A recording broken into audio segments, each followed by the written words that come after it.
How to recover deleted text messages on iPhone. To recover deleted text messages on iPhone, first of all, go ahead and open up the default messaging app on your phone. Then, you need to choose a message you want to delete. Hold the message and slide it to your left, the delete button will appear on the sides. Now, tap the delete button over here. Then, tap on delete from the menu.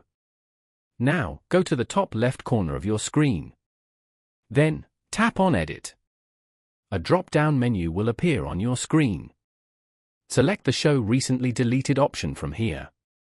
As you can see, you can view all the recently deleted messages from your iPhone. Now, select a conversation. Tap on the Recover button at the bottom right corner of your screen.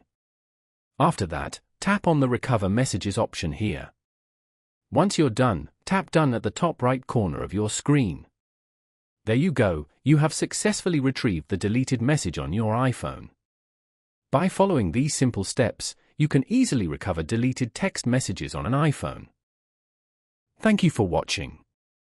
Please leave a like if this tutorial helped you, or leave a comment below if you have any questions related to the video.